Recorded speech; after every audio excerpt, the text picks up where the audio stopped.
দীর্ঘ ১৭ বছর পর দেশে ফিরেই চমক। বিএনপির ভারপ্রাপ্ত চেয়ারম্যান তারেক রহমানের স্ত্রী ডাক্তার জোবাইদা রহমানকে ফেরানো হচ্ছে সরকারি চাকরিতে। সব প্রক্রিয়া শেষ, এখন শুধু আদেশ জারির অপেক্ষা। এমন সিদ্ধান্তে রাজনৈতিক অঙ্গনে বইছে আলোড়ন। স্বাস্থ্য মন্ত্রণালয় উচ্চ পর্যায়ের সূত্র নিশ্চিত করেছে, খুব শীঘ্রই তাকে পুনর্বহাল করে আদেশ দেবে সরকার। ২০০৮ সালে শিক্ষা ছুটি নিয়ে যুক্তরাজ্যে পাড়ি জমান ডাক্তার জোবাইদা। তখন তার স্বামী তারেক রহমান গুরুতর অসুস্থ। তাকে উন্নত চিকিৎসা দিতে লন্ডনে যান স্ত্রী, কিন্তু এরপর দেশে আর ফেরা হয়নি। ছুটি বাড়ানোর আবেদন করলেও তা নির্ধারিত সময় পর্যন্তই মঞ্জুর করে সরকার। নিয়ম অনুযায়ী কর্মস্থলে নিরবিচ্ছিন্ন অনুপস্থিতির কারণে ২০১৩ সালে স্বাস্থ্য মন্ত্রণালয় থেকে তাকে চাকরি থেকে অব্যাহতি দেওয়া হয়। তবে এবার পাল্টে যাচ্ছে ইতিহাস। সংশ্লিষ্ট কর্মকর্তারা বলছেন, তৎকালীন সরকার চাইলে তাকে চাকরিতে বহাল রাখতে পারত। অতীতে এমন নজির রয়েছে, আর সেই নজির এখন ডাক্তার জোবাইদার পক্ষে কাজ করছে।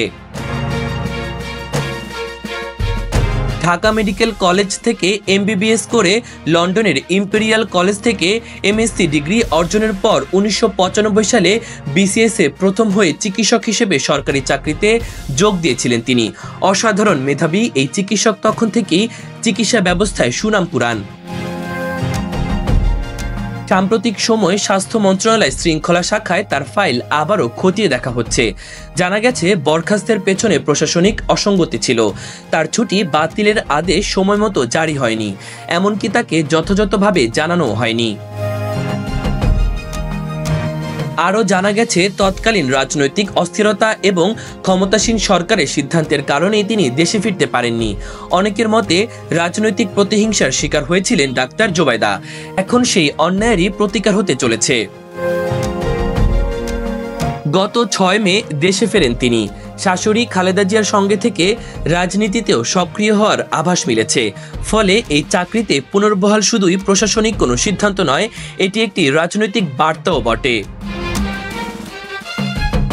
সরকারের এই সিদ্ধান্তে একদিকে যেমন চিকিৎসক সমাজে আশার সঞ্চার হয়েছে, অন্যদিকে রাজনৈতিক মহলে তৈরি হয়েছে নতুন উত্তাপ। ডাক্তার জোবাইদা রহমানের চাকরি ফিরে পাওয়া কি আগাম কোনো রাজনৈতিক মেরুকরণের ইঙ্গিত? প্রশ্ন তুলেছেন অনেকে। সব মিলিয়ে ১৭ বছরে নির্বাসন ভেঙে দেশে ফেরা ডাক্তার জোবাইদার জীবনযাত্রা ও কর্মজীবন এখন নতুন মোড়ে, আর সেটাই নজর কাড়ছে পুরো জাতির। ইমন, তারুণ্য বার্তা।